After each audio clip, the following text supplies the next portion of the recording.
A woman discovered something terrifying on her way home. She saw her husband walking out of a bar with a female student. Their affectionate behavior clearly went beyond a teacher-student relationship. When her husband came home, she still tried to reconcile. The woman hoped to have a child in order to save this marriage that was about to break. Child is not a hobby. Not a hobby.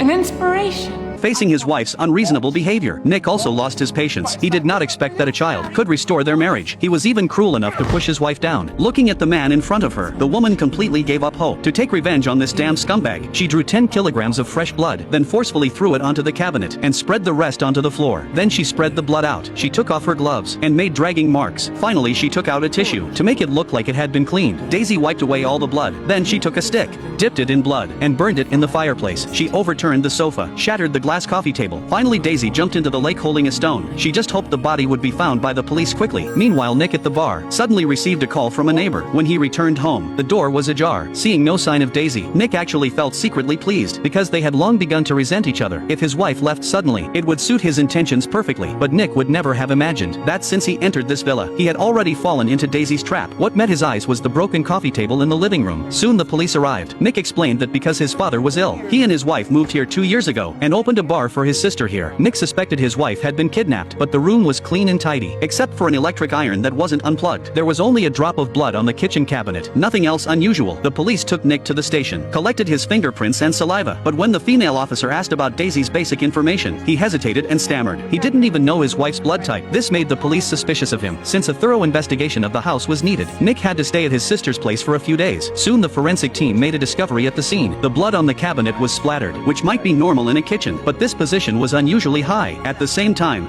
colleagues found that not only this villa, but all assets under their names were in Daisy's name. Daily expenses were paid with her card. Even his sister's bar was funded by Daisy. The police also found a letter with clues in his personal belongings. Because Daisy was a public figure, the next day Nick held a press conference with his father-in-law, hoping for tips from informants. His father even set up a 24-hour hotline and recruited many volunteers. But Nick seemed distracted and even smiled strangely during the press conference. After it ended, the female officer approached Nick alone and showed him the letter from last night. Nick explained it was a treasure hunt game they played on anniversaries. The officer thought it might be a clue left by Daisy. Following the letter's hints, Nick went to his office and indeed found a second clue on the desk. It asked him to find a small brown house, but the female officer found something unexpected there. Seeing this, Nick panicked, quickly claimed he had no idea where the brown house was. That night, he secretly went to an abandoned wooden cabin, but when he opened the door, the alarm went off immediately. At the same time, the security company called. Nick explained he entered the wrong code, hoping they would disable the alarm. Then he noticed a third clue on the table. Before he could read it, the female officer walked in. He quickly slipped the letter into his pocket, clearly wanting to hide the information. Nick said it was his father's old house. He checked it every week after his father went to a nursing home. The officer asked if this was the brown house in the letter. Nick said impossible. It was clearly a blue cabin. Although the officer doubted him, without concrete evidence, they had to let Nick leave. But when he came back and looked at the letter, he saw his wife writing that she wanted to punish him, so he hid their 5th anniversary gift. Nick recalled, they met at a party and quickly fell in love. They became a model couple in everyone's eyes. Daisy was a famous local writer. Nick worked in education, but due to the financial crisis, he lost his job shortly after marriage. Nick began to slack off. He played video games every day and often spent money on useless things. Daisy reminded him that earning money was not easy, but Nick thought she disrespected him. Gradually, he stopped preparing anniversary gifts. Thinking of this, Nick felt a chill. Could his wife be mocking him? The next day, with volunteers' help, they searched the town thoroughly, but Daisy seemed to have vanished into thin air, leaving no trace. That night, when Nick returned, he saw the TV filled with suspicion about him. Even his sister did not understand how he could smile at the press conference. She suspected he had a new lover. After his sister went to rest, Nick received a message. It was from his best student, but he was in no mood and replied briefly just to dismiss her. His sister saw this and scolded Nick harshly because at such a critical time, any scandal could ruin him. Moreover, the media already suspected. They thought Lisa had been harmed, and the prime suspect was Nick. Meanwhile, forensics made a major discovery. After using fluorescence testing at the scene, they found large areas of cleaned blood on the floor. Blood type comparison confirmed it matched Daisy's. Elsewhere, to thank town volunteers, Nick gave a speech again, reaffirming his loving relationship with his wife, contradicting online rumors. His sincerity fooled all the citizens, but unexpectedly, a female neighbor suddenly stepped out of the crowd, called him a beast, and revealed Daisy had been pregnant before disappearing. The sudden news pushed him into the spotlight again. Even his in-laws suspected him of murder. Amid the public's criticism, Nick had to flee. Luckily, the police escorted him home. Facing the female officer's questioning, Nick said he didn't know she was pregnant, and his wife couldn't have been friends with the neighbor. But the next photo shocked him. Nick could never imagine his wife was friends with a shrew. When he tried to argue, the officer said the hospital confirmed Daisy was pregnant. Based on the investigation and forensic clues, she strongly suspected Nick's involvement. Right here, it looked wrong from the second we saw it. Whole thing looked staged. I mean, watch this. And yet, they remained upright throughout this life and death struggle. I don't know. What do you want me to say? You do any housekeeping the day your wife went missing? No.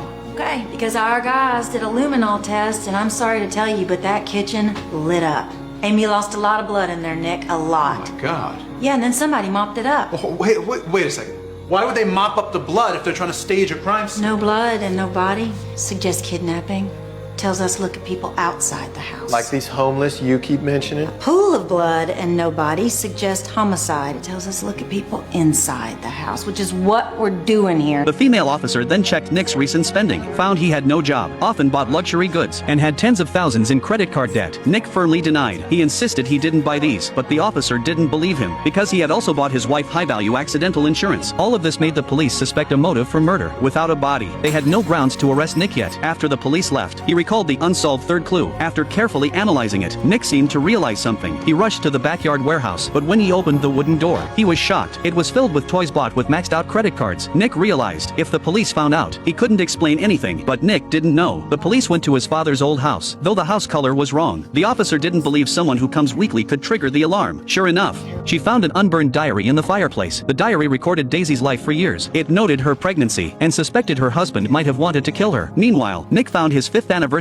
gift from his wife in the warehouse. Besides a doll holding a child, there was also a doll holding a stick, clearly hinting he wanted to harm his wife. Nick knew he could no longer wait passively. He found a lawyer friend for help. After hearing his story, the friend was impressed and amazed by Daisy's cleverness to turn Nick's passive situation around. They needed to change public opinion about Daisy, meaning they had to dig up her past. They presented a man's resume. Nick followed the lead. He found the man mentioned by the lawyer. The man said he and Daisy were once a couple. Both families agreed. They were about to get married, but that night Daisy let the man come over and asked him to tie her hands and feet. Unexpectedly, the next morning the police came. After a night of craziness and bruised wrists, he was accused of rape by Daisy. He served 10 years in prison, all orchestrated by Daisy. At that moment he realized his wife was terrifying. She had disguised her past. Then the man showed a photo, saying it was Daisy's first love. Hoping to learn more secrets, Nick found the man in the photo, hoping for evidence in his favor. But the man refused to harm his first love. When Nick returned home, he saw the police with a search warrant. Following Daisy's diary clues, they discovered the warehouse secret. Faced with undeniable evidence, Nick didn't know how to defend himself. He was arrested for murder, but with a lawyer, he was bailed out. Shortly after returning home, he saw his wife covered in blood, but Nick showed no joy, only terror. It turned out all of this was Daisy's plan. When she discovered her husband's betrayal, she made an unexpected decision. She would plan a perfect murder to make her husband pay a heavy price. But first she needed a friend to help, so Daisy frequently interacted with neighbors, hinting at her husband's temper. Then she bought items in Nick's name, maxing out all the credit cards, creating a financial crisis. While Nick was focused on games, she tricked him into signing accidental insurance to pose as a vulnerable woman. She tampered with the toilet. After the female neighbor used it, she stole urine to fake pregnancy evidence. On the wedding anniversary, seeing her husband leave impatiently, she staged a crime scene, framing everything on Nick. Daisy recorded her daily life in diaries, creating hundreds of entries, from their passionate love to mundane marriage, portraying her husband as abusive. After this, she burned part of the diary in the cabin, to make police think Nick wanted to destroy evidence. Finally she changed the room's password. After completing everything, Daisy secretly left. Before planning her own death, she had to handle some matters. To avoid recognition, Daisy cut and dyed her hair, picked up a hammer, disguised as a woman fleeing abuse. In Daisy's plan, she would ultimately commit suicide to frame her husband. But seeing Nick still smiling online, she changed her plan. She wanted him to love her again. Unexpectedly,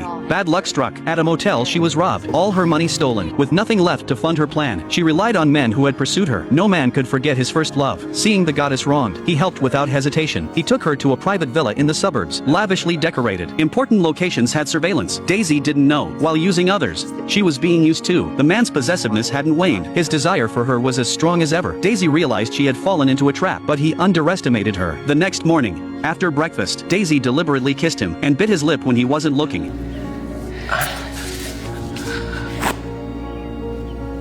That's how the kids were.